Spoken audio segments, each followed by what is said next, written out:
الحمد للہ رب العالمین والصلاة والسلام علی سید المرسلین اما بعد فاعوذ باللہ من الشیطان الرجیم بسم اللہ الرحمن الرحیم۔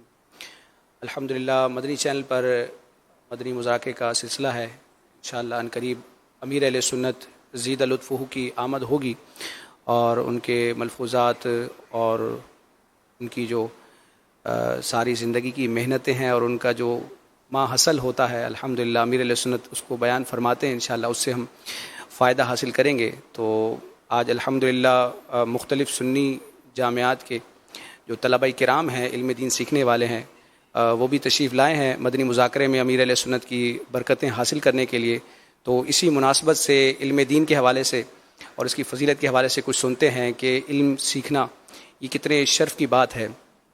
مدنی چینل کے ناظرین، رب تبارک و تعالیٰ نے اپنے محبوب علیہ الصلاۃ والسلام کو دنیا میں مبعوث فرمایا، اور آپ علیہ الصلاۃ والسلام کے دنیا میں جلوہ گر ہونے کے کئی مقاصد تھے۔ ان میں سے ایک بنیادی مقصد جو آپ علیہ الصلاۃ والسلام نے خود بھی ارشاد فرمایا کہ مجھے معلم بنا کر بھیجا گیا ہے۔ تو علم سکھانا یہ انبیاء کا طریقہ ہے۔ آپ علیہ الصلاۃ والسلام کی بعثت یعنی دنیا میں جلوہ گری کا ایک بنیادی سبب بھی ہے، اور علم دین سیکھنا اور علم دین کے زیور سے آراستہ ہونا یہ کتنے شرف کی بات ہے۔ بخاری شریف کی بڑی مشہور روایت ہے، سرکار اعظم صلی اللہ تعالی علیہ وآلہ وسلم ارشاد فرماتے ہیں کہ من یرید اللہ بہ خیرا یفقہہ فی الدین او کما قال، جس کا ترجمہ اور خلاصہ ہے کہ اللہ تعالیٰ جس شخص سے بھلائی کا ارادہ فرماتا ہے تو اسے دین کی سمجھ عطا فرماتا ہے۔ تو جو شخص عالم بنتا ہے، رب تبارک و تعالیٰ کا اس پر خصوصی فضل و کرم ہوتا ہے۔ اب بعض ذہنوں میں یہ سوال پیدا ہوتا ہے کہ عالم بننے یعنی علم دین حاصل کرنے کا کیا ذریعہ ہے، اس کی ریسورسز کیا ہیں؟ تو اعلیٰ حضرت امام علیہ سنت کے کلام کا کنکلوژن آپ کے سامنے پیش کر رہا ہوں کہ عالم بننے کے لیے یعنی دین کا علم حاصل کرنے کے لیے ویسے تو کئی ذرائع اپنائے جا سکتے ہیں، لیکن بنیادی طور پر 3 ذرائع جو ہیں وہ بڑے مؤثر ہیں، اور وہ 3 ذرائع کیا ہیں وہ بھی بیان کرتا ہوں۔ پھر الحمدللہ امیر علیہ سنت کی دینی خدمات کے نتیجے میں جو یہ دعوت اسلامی اور اس کے درجنوں شعبہ جات ہیں، ان میں سے 3 شعبہ جات کا بھی میں ذکر کروں گا، تاکہ ہمیں اس بات کا بھی احساس ہو کہ عالم بننے کے لیے بھی الحمدللہ ہمیں دعوت اسلامی کئی مواقع فراہم کرتی ہے۔ تو اعلیٰ حضرت امام علیہ سنت کے کلام کا خلاصہ لب لباب یہ ہے کہ عالم بننے کے بنیادی طور پر 3 طریقے ہیں۔ ایک یہ ہے کہ درس و تدریس کو اپنایا جائے، یعنی باقاعدہ ایک استاد ہو جو علم دین پڑھائے۔ تو الحمدللہ اگر اس نہج کو دیکھا جائے، اس پہلو کو دیکھا جائے، تو پوری دنیا میں کئی ممالک میں اور بالخصوص ملک پاکستان کے مختلف شہروں میں دعوت اسلامی کے تحت اور جو کنز المدارس بورڈ ہے الحمدللہ دعوت اسلامی کا، اس کے تحت سینکڑوں جامعات ہیں جو اسلامی بہنوں کے لیے بھی ہیں، اسلامی بھائیوں کے لیے بھی ہیں، نائٹ کے بھی جامعات ہیں، اور وہ حضرات جو فزیکلی جامعہ جوائن نہیں کر سکتے تو الحمدللہ پوری دنیا میں جہاں بھی ہیں تو فیضان آن لائن اکیڈمی کے ذریعے الحمدللہ دعوت اسلامی نے یہ اپورچونٹی دی ہے کہ ہم دنیا میں جہاں بھی ہیں علم دین اور درس نظامی کے فیض سے الحمدللہ ہم سیریاب ہو سکتے ہیں۔ اسی طرح دوسرا ذریعہ آپ ارشاد فرماتے ہیں کہ کتب بینی، یعنی علماء اہل سنت کی، علماء اسلام کی کتابوں کو پڑھ کر بھی بندہ عالم بن جاتا ہے۔ اگر اس چیز کو دیکھا جائے تو بالخصوص امیر اہل سنت زیدہ مجدہ کہ آپ کی کتنی مصروفیات ہیں، لیکن ان مصروفیات میں سے آپ وقت نکال کر الحمدللہ تصنیف کا کام فرماتے ہیں، اور بلا مبالغہ درجنوں رسائل امیر اہل سنت کے موجود ہیں۔ فیضان سنت ہے، فرائض علوم کے حوالے سے امیر سنت کی ایک سے ایک کتاب الحمدللہ موجود ہے، اور پھر امیر اہل سنت کا فیض لیتے ہوئے دعوت اسلامی کا ایک پورا شعبہ ہے، اسلامک ریسرچ سینٹر، جس کو المدینۃ العلمیہ بھی کہا جاتا ہے۔ بلا مبالغہ درجنوں کتابوں پر الحمدللہ کام ہوا، عربی کتابوں کو اردو میں ٹرانسلیٹ کیا جا رہا ہے، مختلف زبانوں میں ٹرانسلیٹ کیا جا رہا ہے، اور مفتی دعوت اسلامی قبلہ مفتی قاسم صاحب زیدہ لطفہ ماشاءاللہ انہوں نے قرآن کے علوم پر جو کام کیا، صراط الجنان، معرفت القرآن اور مختلف قسم کی کتابیں ہیں۔ تو الحمدللہ کتب بینی کے ذریعے اگر عالم بننا ہے تو بھی دعوت اسلامی نے امت کو یہ ذریعہ اور یہ شعبہ جات دیے ہیں کہ المدینۃ العلمیہ اس پر کام کرتا ہے، مکتبۃ المدینہ اس کو شائع کرتا ہے، اور پھر لنگر رسائل کے ذریعے اور مختلف ذرائع سے الحمدللہ اس اسلامک لٹریچر کو عام کیا جاتا ہے۔ اور تیسرا عالم بننے کا جو بنیادی سبب امام علیہ سنت نے ذکر فرمایا وہ ہے افواہ رجال، جس کا خلاصہ یہ بنے گا کہ علماء کی صحبت میں رہ کر اہل علم کی باتیں سن کر عالم بننا، اور اگر یہ بات دیکھی جائے تو الحمدللہ دعوت اسلامی کا سارا اسٹرکچر الحمدللہ سیکھنے سکھانے کے معاملات پر مشتمل ہے. یہ جو مدنی مذاکرہ جس ٹرانسمیشن کو آپ دیکھ رہے ہیں الحمدللہ علم دین حاصل کرنے کا بڑا شاندار، بڑا آسان اور بڑا مؤثر ذریعہ ہے کہ امیر اہل سنت کی باتیں سن کر لوگ اپنے علم میں اضافہ کرتے ہیں. پھر مدنی چینل کے مختلف سلسلے ہوتے ہیں، مدنی قافلوں کا سلسلہ ہوتا ہے، تربیت کا سلسلہ ہوتا ہے. تو علماء اور اہل علم کی باتیں سننا الحمدللہ دعوت اسلامی مختلف انداز سے مختلف شعبہ جات کے تحت یہ موقع بھی فراہم کرتا ہے. تو ہمیں علم دین سیکھنا ہے، فرائض علوم سیکھنے ہیں، اور اس کے لیے الحمدللہ دعوت اسلامی کی یہ جو شعبہ جات ہیں ان کو جوائن کرنا ہے. تو انشاءاللہ رفتہ رفتہ انشاءاللہ کم وقت میں بہت زیادہ علم دین سیکھنے کی انشاءاللہ ہمیں سعادت ملے گی. کیا فرمائیں گے حاجی صاحب؟ ماشاءاللہ دعوت اسلامی اور اس کی اس اعتبار سے خدمات کے علم کا فروغ الحمدللہ قرآن کے نور کو دعوت اسلامی عام کر رہی ہے. کہ کئی شہروں سے مدارس اہل سنت کے الحمدللہ طلبہ کرام جو ہے وہ یہاں فیضان مدینہ میں موجود ہیں، اور ظاہر ہے کہ علم دین حاصل کرنے کی جو ذرائع مدارس کے اور جامعات کے قائم ہیں، مختلف دارالعلوم قائم ہیں، تو یہ اللہ پاک سلامت رکھے علماء اہل سنت کو کہ دنیا بھر میں اس انداز سے بھی جو ایک خدمت دین کا سلسلہ ہے تو الحمدللہ یہ بھی جاری و ساری ہے. اللہ پاک اس میں ہم سب کو بھی حصہ لینے کی توفیق دے. اور جو اس وقت بھی یہاں موجود ہیں، جو طلباء کرام ہیں اور جو فارغ التحصیل ہیں، جو مختلف فنون کے علم حاصل کر رہے ہیں، اللہ پاک سب کو دنیا اور آخرت کی برکت عطا فرمائے.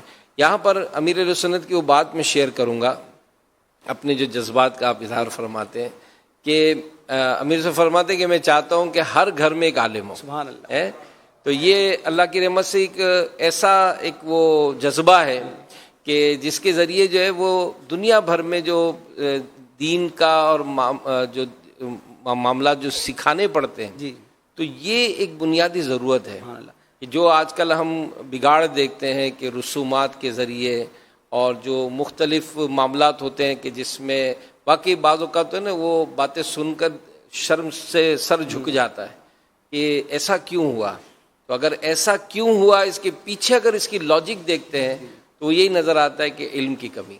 اچھا، یہ جو آپ نے بات ارشاد فرمائی امیر سنت کا فرمان بہت شاندار ہے. حاجی صاحب آپ دیکھیں مختلف چیزوں پر مختلف پروڈکٹس ہوتی ہیں، ان پر یہ بعض اوقات اس کی ایڈورٹائزمنٹ کے لیے اس کی اہمیت کو اجاگر کرنے کے لیے یہ جملہ لکھا جاتا ہے، ہر گھر کی ضرورت. اچھا، وہ ہر شخص سمجھ سکتا ہے یا ہر گھر والا سمجھ سکتا ہے کہ یہ چیز میرے گھر کی ضرورت ہے یا نہیں، لیکن اسلامی پوائنٹ آف ویو سے اگر دیکھا جائے، کیونکہ بندہ مومن نے جو بھی قدم اٹھانا ہے وہ اللہ رسول کے احکامات کے عین مطابق اٹھانا ہے. دنیاوی اعتبار سے بھی کوئی ایسا کام نہیں کرنا جس کی شریعت ممانعت کرتی ہے. تو اگر یوں کہا جائے تو بھی یقیناً بجا ہوگا کہ عالم دین ہونا ہر فیملی کی، ہر خاندان کی ضرورت ہے، اور الحمدللہ اس ضرورت کو دعوت اسلامی بڑے شاندار انداز میں پورا کر رہی ہے. یہاں پر میں مفتی احمد یار خان نعیمی صاحب کا ایک کلام کا اقتباس بیان کرنا چاہوں گا. سورہ بقرہ کی ابتدا میں جو رب تبارک و تعالیٰ نے ارشاد فرمایا کہ ہمارے دیے ہوئے میں سے، ہمارے رزق میں سے ہماری راہ میں کچھ خرچ کرو. اچھا، اس کا ایک واضح معنی تو جو مالی صدقات زکوٰۃ وغیرہ ہیں وہ ہیں، لیکن مفتی صاحب یہاں پر بڑا پیارا نقطہ تفسیر نعیمی میں ذکر کرتے ہیں کہ اگر رزق کی تعریف کی جائے، رزق کی ڈیفینیشن کی جائے کہ رزق کیا ہوتا ہے، تو رزق کا معنی اتنا وسیع ہے، مفہوم اتنا واضح اور وسعت والا ہے کہ اس میں صرف مال ہی نہیں، اللہ تعالیٰ کی بہت ساری نعمتیں آتی ہیں. پھر آپ نے ارشاد فرمایا کہ جو اولاد ہے نا، یہ بھی اللہ تبارک و تعالیٰ کا بہترین عطا کردہ رزق ہے. تو اب مفتی صاحب فرماتے کہ رب نے فرمایا ہمارے دیے ہوئے رزق میں سے ہماری راہ میں کچھ خرچ کرو.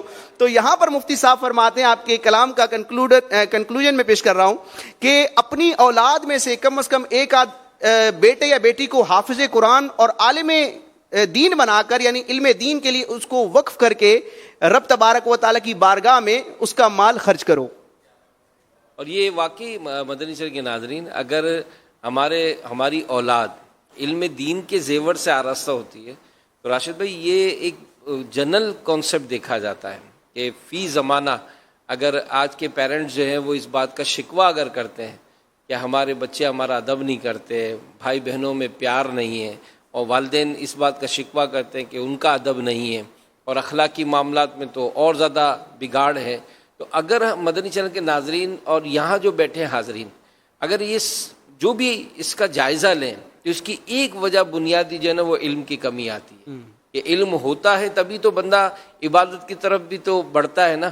کہ نماز کا حکم ہوا، اب نماز کے احکامات جس کے علم میں ہے کہ اذان ہوتے ہی کام چھوڑ کر مسجدوں کی طرف بڑھنا ہے، وقت پر نماز پڑھنی ہے، تو اگر علم کا زیور ہوگا تو پھر یہ سارے فرائض بھی ادا ہوں گے. اللہ پاک نے مال دیا ہے، زکوٰۃ کی اہمیت کا علم ہوگا کہ یہ زکوٰۃ دینا خود میرے مال کی حفاظت کا ذریعہ بنے گا تو وقت پر زکوٰۃ بھی ادا کرے گا.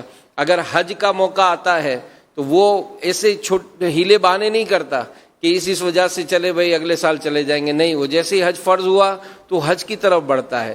بلکہ راشد بھائی ایک بڑی پیاری بات میں نے پڑھی تھی، اور مدنی چینل پہ بھی اس سے پہلے بھی عرض کیا ہے کہ چند عورتیں جو ہے وہ کنویں پر پانی بھر رہی تھیں، جیسے گاؤں دیہاتوں میں ہوتا ہے.